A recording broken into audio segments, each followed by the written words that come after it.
Hola gente, ¿cómo están? Buenos días. Les saluda su amigo Dr. Alejandro Mada. En el capítulo anterior estuvimos hablando de formas muy generales qué era el infierno, por qué estaba ahí, cuáles eran las apreciaciones de algunas culturas antiguas, qué decían los primeros judíos mesiánicos del siglo primero en relación a la figura del infierno, que abordaban en temas como en ciertos pasajes bíblicos. Inclusive vamos a ver también que el infierno tiene diversos puntos de vista, desde la tradición que se abordó, la católica, la judeocristiana, la cristiana protestante reformada, y cada quien ha hecho ahí su propia adecuación. Ahora, el objetivo de este canal no es dividir opiniones, claro que no. Sin embargo, pues hoy quiero hablar de un punto muy interesante. Pues vamos a hablar de algo fundamental, de algo interesante. Pero quiero comenzar con un autor que también para mí ha sido muy cuestionado, ¿no? Doctor Alexander Lowen, El miedo a la vida. Entonces, pues más que nada el libro está enfocado en una cuestión ahí psicológica de quien lo escribe, cómo superar diversas adversidades.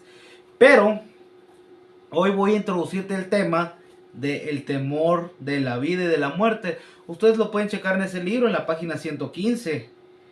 Y les voy a leer este párrafo porque está muy interesante. En el capítulo anterior vimos cómo se desarrolla este problema. Ahora la pregunta es, ¿por qué? Más tarde en la vida es tan difícil restablecer la conexión original. Y en el primer párrafo dice, si ser es vida, ¿por qué tenemos tanto miedo de ser? ¿Por qué se nos hace tan difícil dejarnos ir y simplemente ser? Esta es una de las mayores interrogantes que ha perseguido la humanidad. El miedo a la vida, el miedo al fracaso, el miedo a la muerte. Pero hoy no voy a hablar de eso en específico ni en concreto, claro que no. Hoy voy a darle seguimiento al tema que hemos venido hablando, infierno, infernus. ¿Es realmente el infierno un lugar de condenación? ¿O simplemente es un lugar de alejamiento de la conciencia del ser divino? Bueno, pues aquí vamos a abordar hoy 4 corrientes de las cuales derivó todo el estudio del tema del infiernos. Y tenemos pues primero que nada una de las tradiciones más importantes, la tradición mitológica clásica, el inframundo, donde fue representada en obras como la Odisea de Homero o la Eneida de Virgilio, que no necesariamente era un lugar de castigo, sino que ahí residían las almas de los muertos, y que fue a menudo descrita como un lugar de existencia sin pensamiento, un desierto invisible. Tenemos la primera, ojo, la tradición mitológica. Segundo, tenemos la tradición teológica medieval, el infierno de Dante, pues que se concentra en 9 círculos de donde la persona, según la penitencia que le haya sido asignada por el pecado que haya cometido, esta deberá pasar diversas pruebas, y que hay demonios también, pero sin embargo se incorporan diversos elementos de la mitología clásica y la doctrina cristiana. Es curioso porque en la tradición teológica medieval se abordaron combinaciones, una especie de sincretismo de la época. Para aquellos que no sepan lo que es el sincretismo, pues es la fusión, la combinación, unión de diversas creencias en una religión única y peculiar, que esto surge en la Edad Media, porque algunas personas dicen, no, es que el sincretismo es un concepto reciente. Claro que no, el sincretismo ya estaba abordado desde la Edad Media, con este tema tan interesante como lo era el infierno, infernos, unión de creencias, aunado a la tradición clásica del inframundo. Ahora tenemos la tercer cosmovisión, la tradición épica barroca, que ha sido una versión ahí muy olvidada. El infierno de Milton, el paraíso perdido de John Milton, que conceptualiza el infierno como un lugar físico de rebelión y de caos, que algunas personas en la actualidad del siglo XXI dicen, es que el infierno está aquí en la tierra, y es que el infierno son las guerras, son los malos presidentes. Y de cierta manera en su momento se llegó a decir que Adolfo Hitler fue el representante del mal, el exponente máximo de Satanás en la tierra, para algunos asociando conceptos como el pandemonium, la capital del infierno, la morada de Satanás y los ángeles caídos, en un enfocado a la perspectiva psicológica y la pérdida de la gracia. Es curioso porque aquí se vuelve a dar ese elemento único, icónico del sincretismo, que es la fusión de los elementos de la tradición clásica, la tradición medieval y ahora la tradición del cristianismo, que fusiona tres conceptos importantes para hacer que el infierno ahora sea una concepción psicológica donde el ser humano está percibiendo la realidad coexistente como el infierno mismo que subsiste.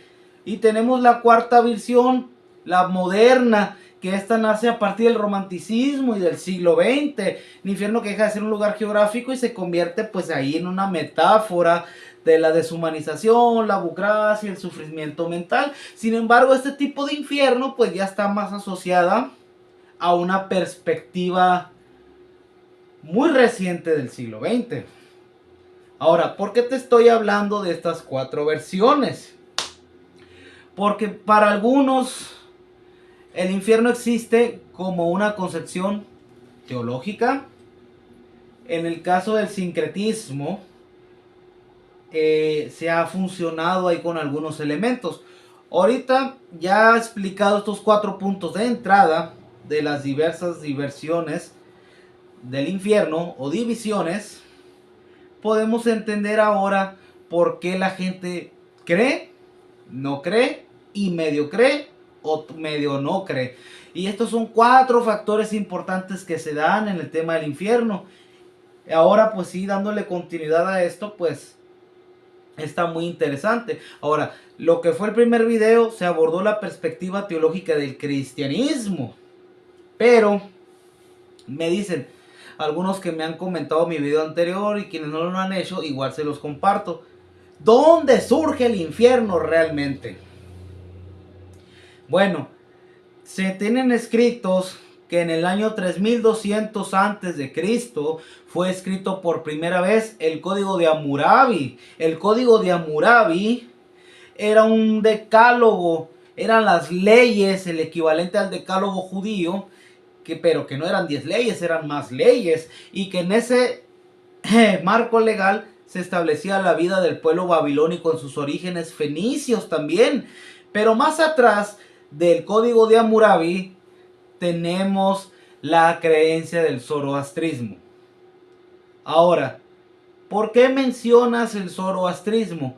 Porque la evidencia arqueológica y antropológica que se ha encontrado en la región de Pakistán, Siria, el Líbano Norte, ha avalado de que el zoroastrismo, históricamente hablando, fue la primera religión establecida en la parte este central de Asia y que tuvo una predominancia fuerte en la región que fue de influencia para los pueblos vecinos. Tenemos a los asirios, a los fenicios y tenemos a una serie de grupos ahí que fueron influenciados por esta corriente de zoroastrismo, donde hay dos personajes ahí, que uno es el creador y que el otro Abrimanyu, el equivalente para algunas religiones politólogas o para la religión monoteísta, el cristianismo. Abimanyu sería el equivalente al Satán o el Satanás, pero Abimanyu tiene la misma conexión, la misma relación que el Satanás moderno. Ahora, ¿por qué explico esto? Porque está muy interesante la figura de Abimanyu, que surge desde antes del 3200 antes de Cristo, y pues es la perspectiva, porque en aquel entonces en el registro histórico ni siquiera se encontró dato de que existiera el pueblo griego ni que existiera el pueblo judío, y eso nos da la primer controversia del tema de quién crea el infierno. Ahora, para algunos puede ser no muy agradable hablar a este punto. Sin embargo, la evidencia antropológica con material coexistente sugiere que el zoroastrismo, salvo datos nuevos demostrables por la antropología, que nos digan ahora actualmente en el siglo XXI, es esto, por esto, esto y esto.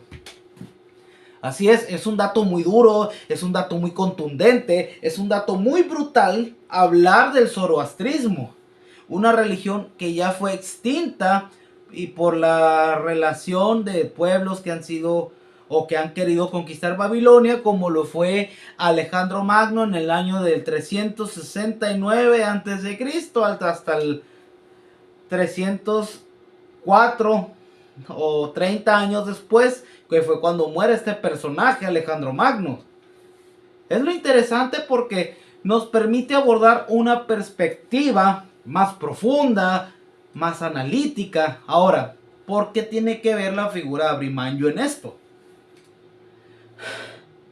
Héctor Pascual, uno de los autores latinoamericanos más reconocidos, ha abordado que el infierno se creó como coproducto económico de la iglesia para asustar a los fieles y que ésta aceptara el mensaje de salvación. Sin embargo, en contrario a lo que dijo este autor, yo me centro mucho en la figura de análisis de origen, la sui génesis de Abimanyu. Abimanyu en el idioma babilónico significa el que provoca la rebelión.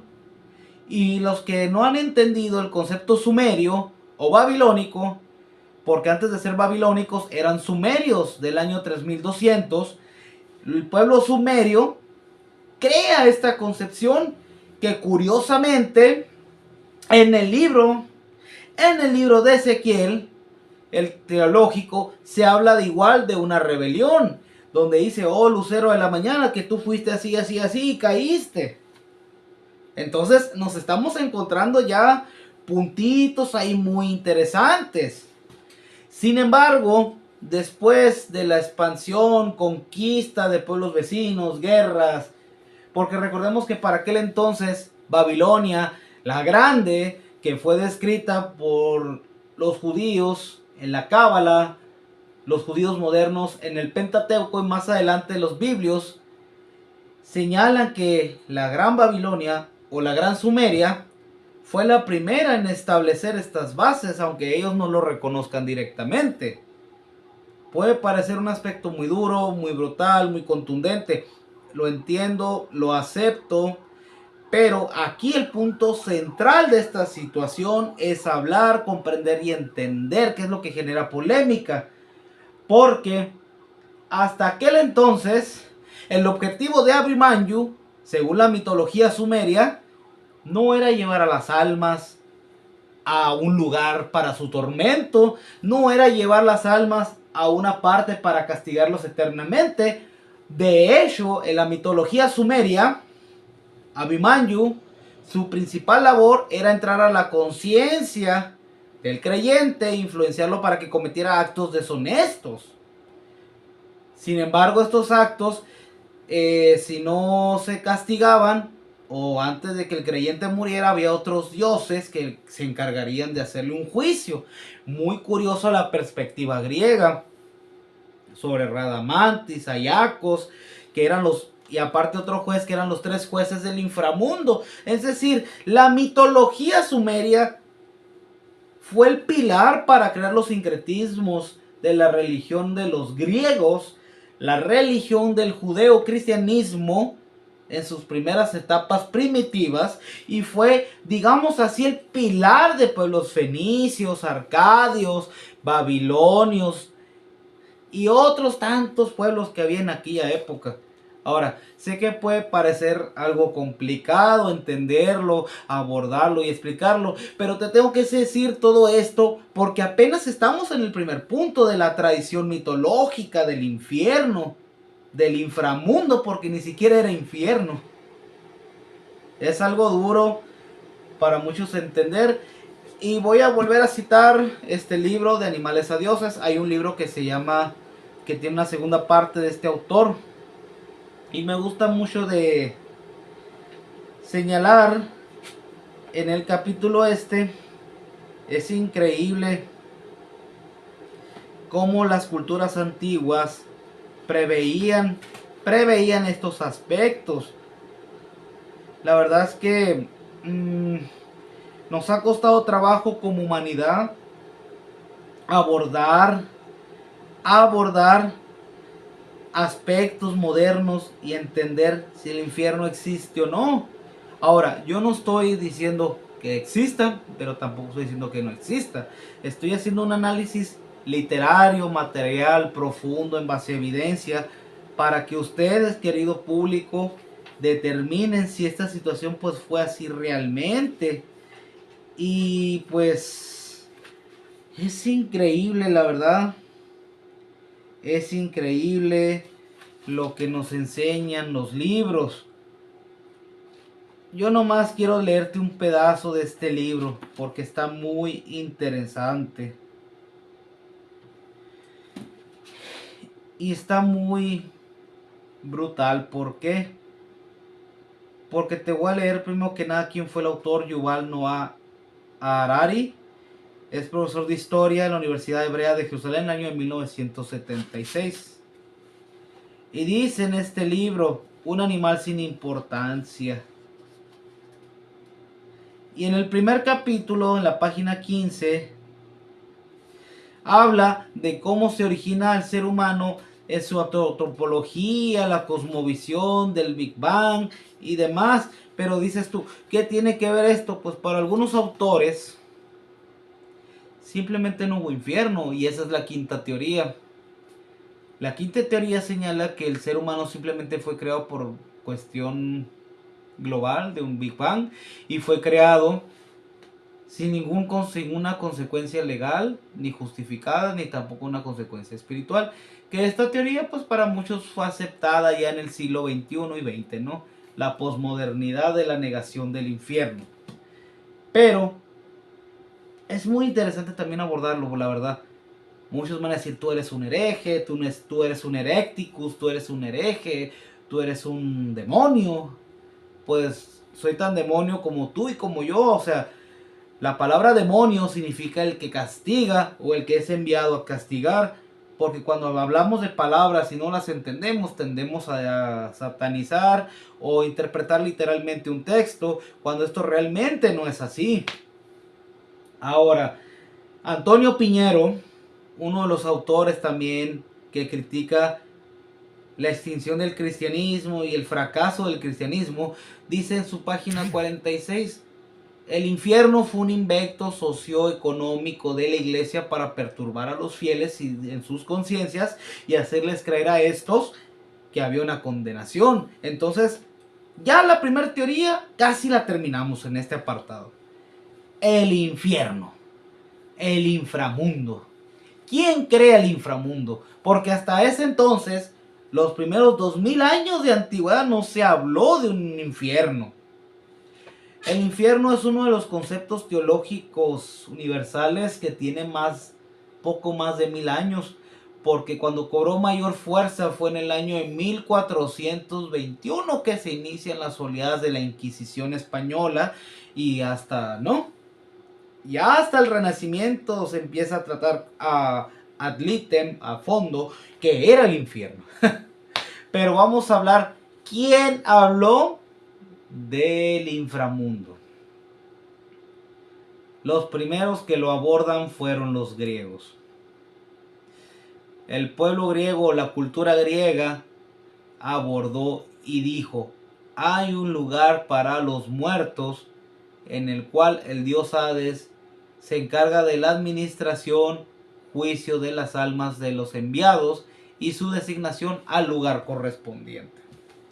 La cultura griega, en las polis o multispolis que ellos tenían, abordaban sus creencias religiosas de una manera interesante. Permítame, público.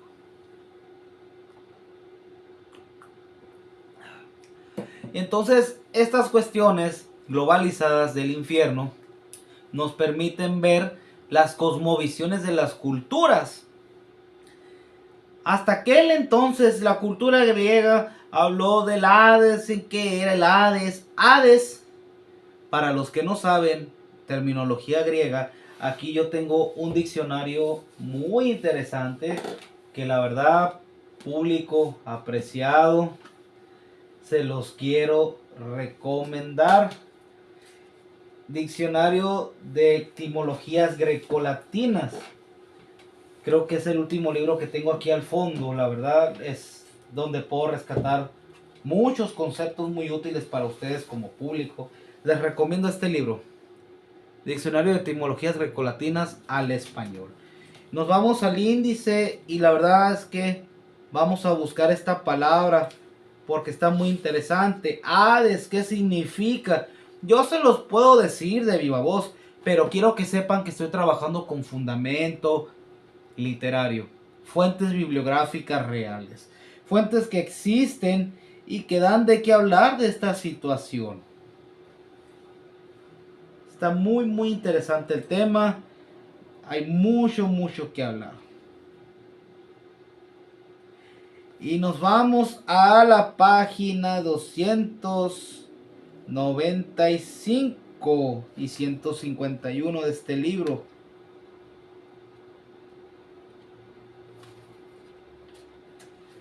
Encontramos la palabra Hades.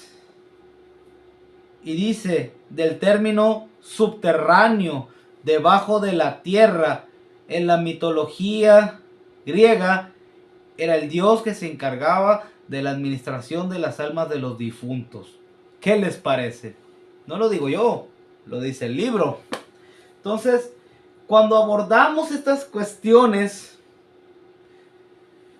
nos remitimos también, no solamente a la mitología griega, nos remitimos también a los primos hermanos de los griegos, que eran los romanos, porque a pesar de que compartían muchas similitudes en cuanto a cultura, en cuanto a contexto, pues permitimos hablar que los romanos también hablaban del homónimo de la muerte, del homónimo del Hades, y que ellos sentaron las bases a posteriori junto con las creencias cuando conquistan a los pueblos judeocristianos sobre esta situación.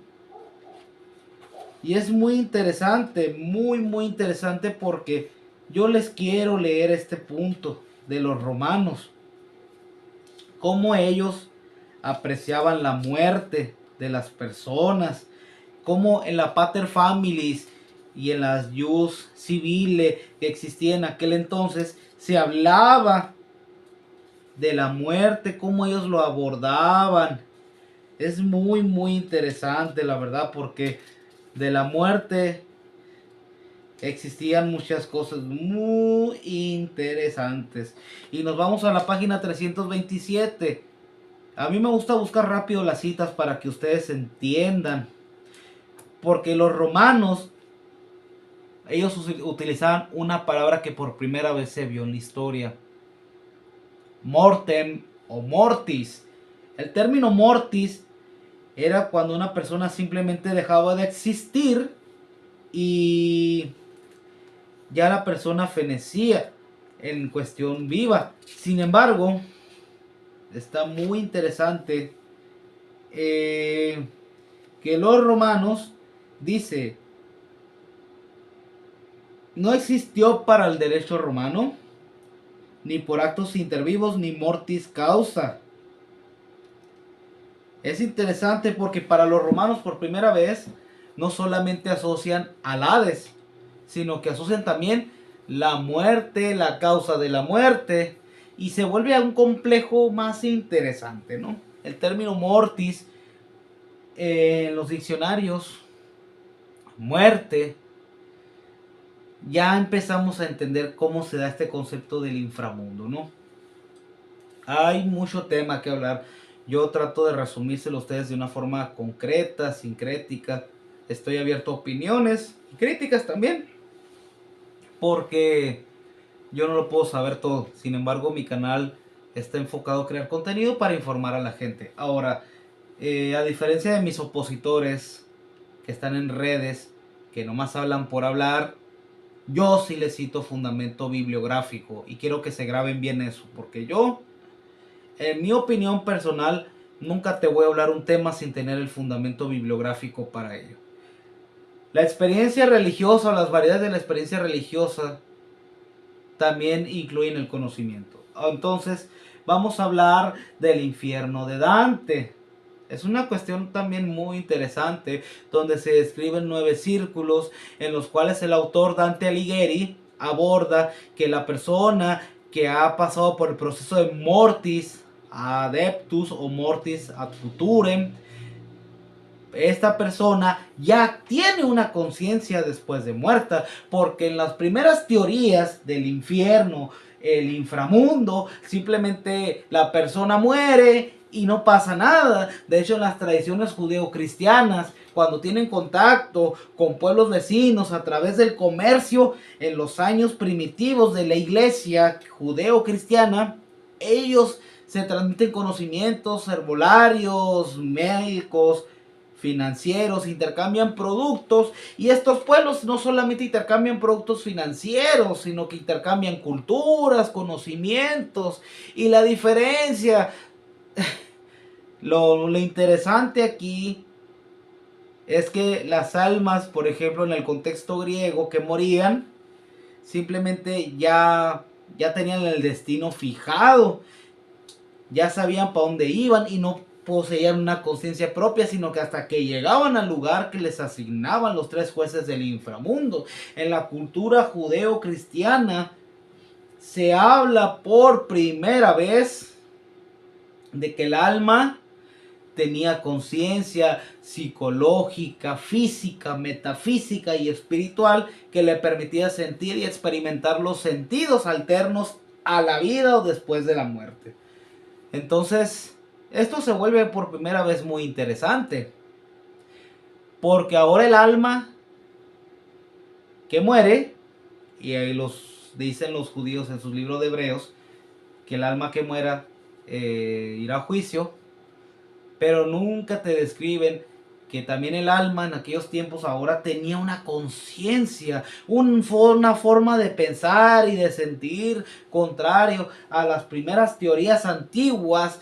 Y esa es la crítica que yo hago al cristianismo, porque en lo que es la parte del Antiguo Testamento nunca se habló de que el alma pudiera sentir, pudiera experimentar, pudiera tener una conciencia. Y en los Nuevos Testamentos no se habla tampoco de la palabra infiernos. Se habla del lago de fuego, se habla de el lugar que huele a fuego y azufre, pero no se habla de un infierno, es un infierno, se habla de un Satán, pero no de un Satán como una representación de un ser con cuerno, cola y un tridente ahí que te está castigando. No, Satán lo abordan desde una perspectiva mental, una manera figurada de traducir la escritura, porque Satán significa el que acusa. Entonces la pregunta es ¿quién acusa?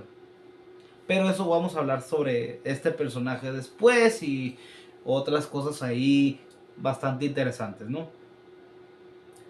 ¿Cómo se da el desarrollo del infierno en este punto? Pues Dante Alighieri, recordemos, como habíamos mencionado ahorita, mezclaba elementos de la tradición básica, de la tradición clásica, con elementos neoclásicos del cristianismo, y crea esa fusión que más adelante sería rechazada por el tercer concilio de Nicea, sería rechazado por el concilio de Constantinopla y otros concilios ahí de que dijeron, ¿sabes qué? No se hace, no estamos de acuerdo. ¿Por qué? Porque tú estás fusionando elementos sincréticos de otras creencias que no adoptan la fe cristocéntrica universal, y ahí hubo un debate en los concilios. Hubo un debate ahí que dijo, ¿sabes qué? Esto no es así por esto y por esto. Ahora, vamos a la tercer punto. El infierno desde la perspectiva teológica cristiana. Esta ya es muy conocida, habla de que las personas que no aceptan a Dios como su Salvador van a perecer en un lugar de tormento eterno, consecuencia de sus pecados y de no haber reconocido al Ius Corpus Christi como el ser divino a través de su sacrificio. Esta teoría no es muy difícil de comprender, pero la abordo. ¿Por qué? Porque sí es importante. Al principio, cuando se escriben los evangelios del Nuevo Testamento, en los libros que comprenden ese apartado bíblico, Hubo un cuestionamiento en los concilios de que si se debía hablar este tema, si no se debía de hablar. Tan es así, pues, que esta teoría fue debatida en el siglo XV por el doctor Lutero, porque existieron contraposiciones de grupos muy influyentes. Pues, en primer lugar teníamos al grupo luterano, en segundo lugar teníamos al grupo católico romano de la época, y en tercer lugar teníamos a grupos escondidos. Teníamos grupos de la Compañía de Jesús, teníamos a los Spirituali, a los Minoritari, grupos que estaban escondidos en la parte norte de España, que de alguna manera ellos sí creían en esas cuestiones, pero era tan fuerte el poder del grupo católico que los perseguían, los mataban o simplemente los exiliaban. Y esto nos ayuda a comprender que aún en el siglo XV, con la cosmovisión ya definida de un concilio en Nicea, hubo debate y persecución porque la iglesia se rehusaba a dejar sus antiguas prácticas y abundó antes entre lo que es el infierno y lo que es el Hades y todos esos lugares. Pues hubo un debate también muy fuerte porque hay personas que decían esto no existe, esto sí existe. Inclusive la figura del inframundo. Infra significa debajo del mundo. El término infra en un diccionario se traduce como abajo de o debajo de. Y mundo pues es el que nos rodea, donde vivimos. Entonces si unimos los dos sufijos de infra y mundo en una sola palabra, inframundo, significa debajo del mundo. Entonces la teoría del inframundo junto con la del infierno y a combinación de la mitología del infierno de Dante, pues dieron de qué hablar y crearon ahí pues un problema tanto teológico. Ahora, gente, no te confundas, ¿ok? No te confundas porque este es un tema que lleva siglos hablándose, lleva siglos explicándose, lleva siglos tratándose de debatir si existe o no existe. Y lo único que yo estoy haciendo es explicarte algunas corrientes que surgieron en torno a la metanoia de las palabras, la traducción, interpretación, cuáles fueron las 4 visiones a nivel mundial para hablar de este tema. No lo hemos abordado todo completo todavía, o sea, ahorita para mí esta es la segunda parte del video. Quisiera hablarte 20, 30, 40, 60 mil videos sobre este tema porque hay mucho tema que hablar. Y a diferencia de mis opositores que están aquí en YouTube, pues hay bibliografía, hay libros. Y probablemente lo que sucede aquí es que tanto mis opositores tradicionalistas, conservatorios o reformados van a decir, ¿sabes qué? Tú estás mal, lo que estás explicando, estás confundiendo a la gente. Hay otros que van a decir, oye, pues gracias por fomentarlo. Sea cual sea la opinión, aquí en lo particular, lo cierto es que te quiero invitar a leer.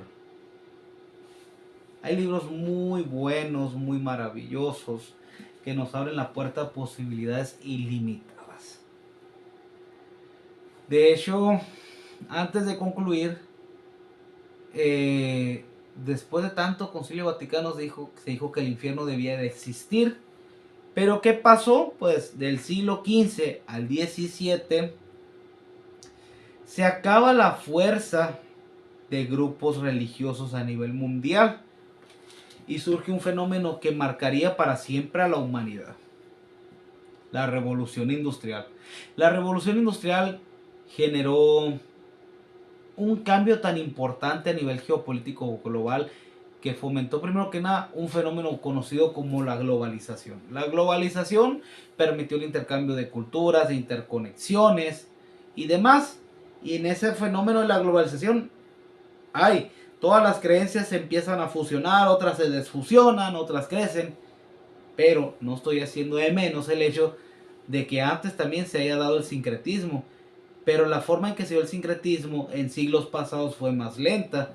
Tomamos el famoso ejemplo de las embarcaciones que llegan a América Latina en 1492, siglo XIV, por Cristóbal Colón conquistando América, y en el año de 1534 en el puerto de la Veracruz en México. Y ahí se empiezan a fusionar, se crean colegios católicos y demás, ¿no? Y luego lo que fue en Cuba, también se mezclaron elementos del catolicismo con la santería cubana y africana y crean religiones ahí sincréticas, ¿no? Pero vamos a hablar aparte de esta situación, cómo se deconstruye el concepto del infierno en los siglos posteriores para dar paso a las nuevas doctrinas. Y las nuevas doctrinas dicen, permítanme un segundo por favor, las nuevas doctrinas nos enseñan que el infierno, ya con la introducción de la globalización, la revolución industrial, se habló de que el ser humano ahora tenía que ver por el progreso, por los intereses de la sociedad en pro del desarrollo de la ciencia y la conciencia. Y cuando empiezan a generarse estas teorías de la producción, del capital, empiezan a surgir nuevos autores, nuevos pensamientos. La religión ya no cobra la misma fuerza que tenía en siglos pasados, sino que se va debilitando su estructura y genera paso a nuevas corrientes financieras, aunque no se descarta el hecho de que la religión haya usurpado o abusado del temor teológico para lucrar, pero eso no es lo mismo que una nueva conciencia de tecnología, de globalización, de capitalización y de revoluciones industriales ya con maquinarias, porque el ser humano tuvo sus etapas a lo largo de la historia. La primera la encontramos del siglo XIV al siglo XV, el primer siglo que está abordado al oscurantismo, que algunos especialistas dicen que fue desde el año de 1200, y lo acepto porque la primer cruzada fue en el año 1020 de la Europa central a los pueblos de Suleimán el Magnífico, y conquistas ahí en nombre de la fe cristiana. Entonces nos encontramos que el oscurantismo europeo dio ahí una serie de márgenes para imponer su fe, ¿no? Aunque no te voy a hablar de ese tema ahorita, pero lo tomo como un exégesis a, a future, ¿ok? Entonces, hablando de estas cuestiones, nos topamos con que la historia, ya en el año de 1500, Lutero hace su primera protesta, y después de la reforma luterana se da la disolución de las prepotencias fuerzas políticas dominantes con el emperador Constantino. Y esto es algo bárbaro porque antes de Lutero, el emperador Constantino funda Constantinopla y también crea una serie de destrucciones, de reformas, restándole fuerza al término infernus y todo lo que todo esto llevaba. Y ahora con la doctrina luterana y luego calvinista y así San Agustín de Hipólita y otros demás, se fue deconstruyendo. Lo que quiero que se entienda, porque esto se va a abordar mucho después voy a abordar la doctrina de San Agustín de Hipólita, de Lutero. El contenido teológico es amplio, pero lo que te quiero dar a entender, que el concepto de infiernos desde el año 1000, 1400, 1500 hasta la revolución industrial fue perdiendo fuerza significativa en la sociedad. Y es lo que no te han enseñado en las universidades de teología, no te han enseñado en misa, en escuelas dominicales, en seminarios teológicos. No te han enseñado que esa fuerza de temor, de parálisis, de miedo que generaba el término infernus, se paralizó. Fue perdiendo fuerza, fue perdiendo vigor, porque la gente ya pensaba no solo en la religión, ahora en los libros muy interesantes que están ahora sobre Capital. Hay un libro, pues, a la gente no le gusta, pero yo lo cito porque hay una frase ahí que me llamó mucho la atención del libro Cerdo Capitalista. Dice que el ser humano, sus objetivos primordiales en la sociedad son el trabajo, la economía, la religión, su vida sentimental y su vida económica. Y partiendo de estos puntos, nos damos cuenta que las prioridades, las necesidades del hombre cambian. Y en el siglo XX, cuando se creía que la religión iba a perder fuerza, surge una doctrina, ¡pum!, fuerte ahí. Y se los quiero compartir porque todo este tema se prepara con ustedes con mucho gusto. Surge la teoría de un término muy interesante. Estamos hablando siglo XX ya, gente. Estamos hablando de un nuevo enfoque de una nueva visión global que está ahí atentando contra el término del infierno. Y empiezan a surgir muchas teorías, la teoría crítica de Jürgen Habermas, una voz diferente de Carol Gilligan, muy interesante, resurgimiento de la filosofía cristiana que ya lo había abordado en el video pasado. Surge también Razones y Personas por Derek Parfit,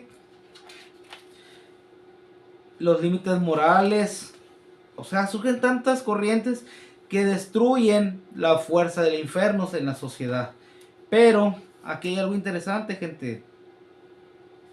Y te lo voy a leer, que es lo que más me gusta. Se llama La peculiar institución de la moral, de Bernard Williams, de 1929 al 2003. Para mí, en mi cuestión índole personal, explico así lo siguiente, ¿ok?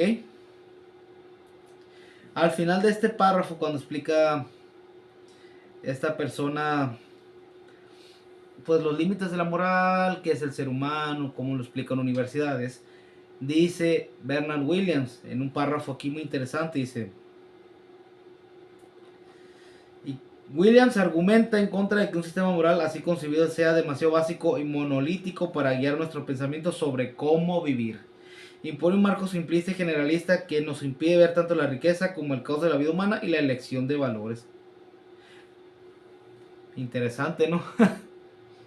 Cómo la moral ahora cambia los estigmas del siglo XXI y genera las dos últimas corrientes que ahora dicen que el infierno pues no existe. Y en el año de 2004 pues podemos encontrar también que surge el ateísmo. Entonces hay autores como Richard Dawkins, Sam Harris, Christopher Hitchens, Daniel Dennett, Victor J. Stenger, que hablan sobre el ateísmo. Y de cierta manera, pues el término infiernos, pues ya ahora sí que perdió la fuerza que tenía. Son tantas corrientes que te tengo que explicar, que con mucho gusto lo hago. Pero aquí en esta segunda parte abordamos las 4 cosmovisiones del infierno. Y una adicional. Abordamos una línea de histología que nos enseña en qué fechas tuvo mayor fuerza, media fuerza, y finalmente cómo concluye el tema del infierno en el siglo XXI.